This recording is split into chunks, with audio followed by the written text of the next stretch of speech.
las palabras de Gené por el acto que la Comisión de la Memoria de la Facultad de Ciencias Económicas organizó en la semana, en la cual participamos algunos compañeros de aquí.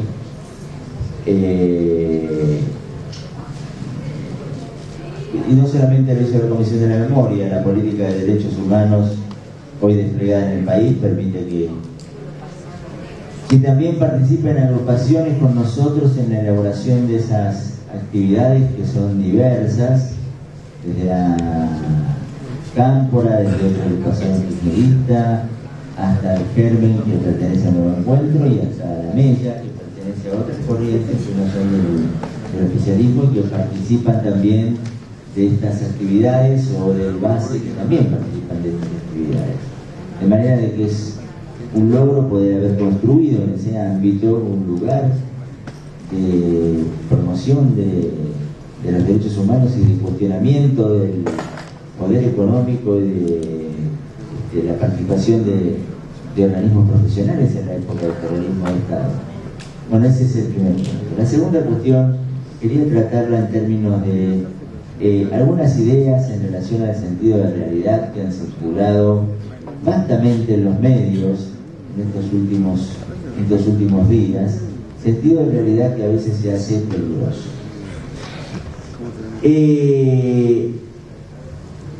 Cristina Kirchner estos últimos días estuvo pronunciando varios discursos temas que son realmente fuertes y relevantes en términos de la política financiera de la Argentina a nivel internacional. Una ha sido la firme posición en relación a las actividades de los fondos buitre, y la otra ha sido la denuncia o el pronunciamiento respecto de qué significan los tratados bilaterales de inversión,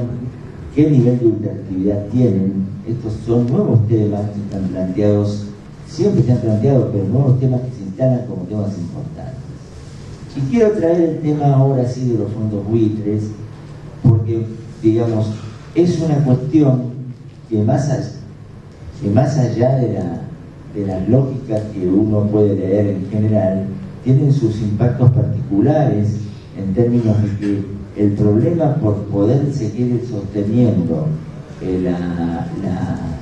las condiciones en que la deuda ha sido reestructurada en la Argentina, que es una de las virtudes del proyecto que hemos podido construir, aparece como una tarea cotidiana, no es una tarea terminada. La deuda que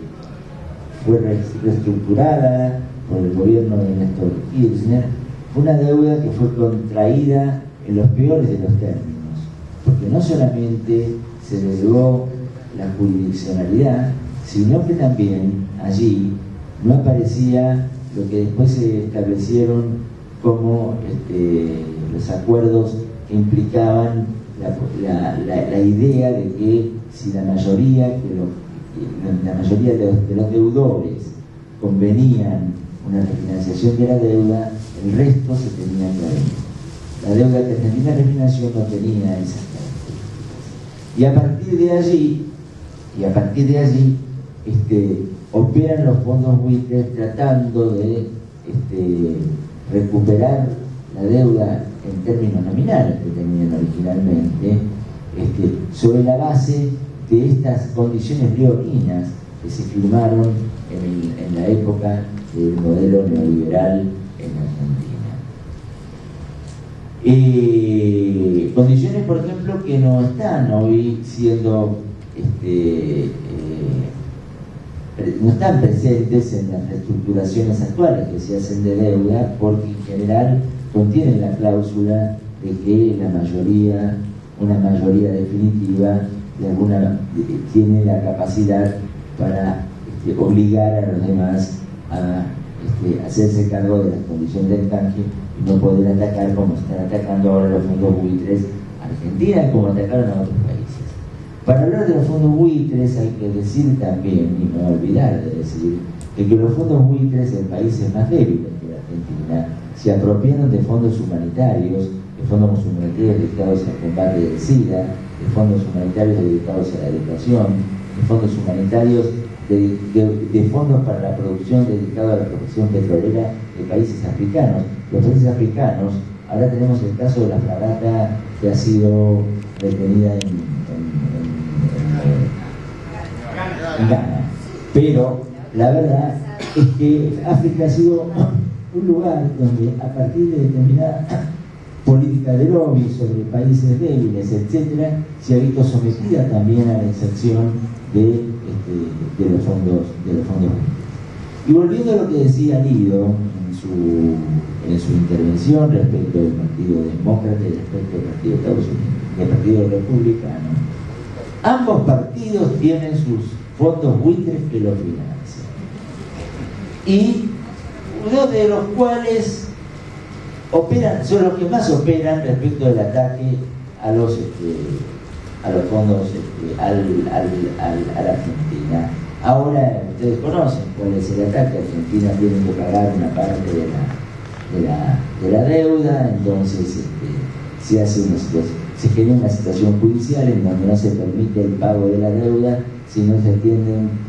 proporcionalmente los requerimientos de los fondos buitres, pero no en los niveles de la deuda reestructurada, sino en los niveles de la deuda que esos fondos buitres tienen respecto de aquella situación en donde la deuda se firmó sin tener esta cláusula de acción colectiva, que es la que permite subordinar a las minorías cuando hay acuerdo de las mayorías en la reestructuración. Bueno, esto es un tema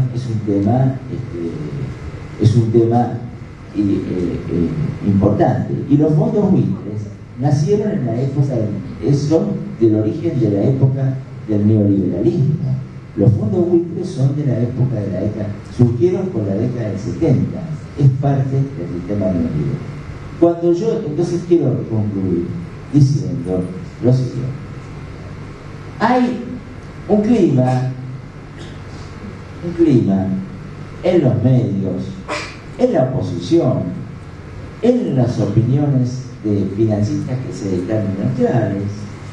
Hay opiniones que inclusive rodean ámbitos que no tienen que ver con los ámbitos de la oposición, con cierto sentido de realidad de que, ¿cómo se va a hacer? Y en general, ¿cómo se va a hacer para no pagarle a los fondos buitres, para poder seguir pagando la deuda y no acceder a esto, mirando esta cuestión como una cuestión complicada y analizándola como si fueran cuestiones de orden financiero, de técnica financiera, de lógicas jurídicas. En realidad, esto se convierte en una cuestión muy difícil, porque el fondo buitre no es simplemente un conjunto de dinero. El fondo buitre es un conjunto de dinero, de lobby parlamentario, de lobby judicial, de lobby con los poderes ejecutivos, que operan con denuncias de corrupción cuando les conviene, que operan corrompiendo cuando les conviene. Son parte de la articulación de los poderes. Entonces, las decisiones que tengan que ver con poder seguir adelante con la política de la deuda son decisiones que requieren siempre del nivel de autonomía financiera que Argentina ha ganado, y esto tiene que ver siempre tiene que ver con las decisiones políticas. De manera que si la presidenta resuelve que fondos buitres no se le paga, y eso es una decisión política, por supuesto que los caminos esenciales para no pagar a los fondos buitres, por supuesto que los caminos esenciales para no pagar a los fondos buitres son caminos de orden político, como lo es cualquier reestructuración de deuda, como fueron todos los años donde Argentina permaneció disputando ante la negativa a la reestructuración que hubo en el ámbito financiero internacional, disputando la reestructuración de deuda. Hay otros problemas que también se han asumido políticamente y que no tienen que ver con estos pagos, ya termino, que es la cuestión que tiene que ver con tener que afrontar que el mercado financiero internacional nos tenga a nosotros calificados en términos de la posibilidad de acceso al mercado internacional de crédito con tasas de interés que no tienen nada que ver con la situación económica de Argentina, y se sigue afrontando, se encuentran caminos, etc. Lo que determina no es simplemente el devenir de los acontecimientos objetivos y de la instalación de los mecanismos jurídicos, financieros, etcétera, que los poderosos hacen. Tiene mucho lugar de determinación la construcción de un discurso que tiene que ver con una definición de la subjetividad. La subjetividad es un poderoso arma de la historia. No se la puede negar y subordinarla a los hechos tal cual como están dados por estructuras que parecen ser analizadas como si los hombres no existieran y como si también la ética no existiera, pensando simplemente que la cuestión son absolutamente cuestiones de intereses desprovistas de ideología, desprovistas de vocación, desprovistas de voluntad, desprovistas de decisión y desprovistas de ideas. Gracias, Guillermo. Claudio Casparrino, que creo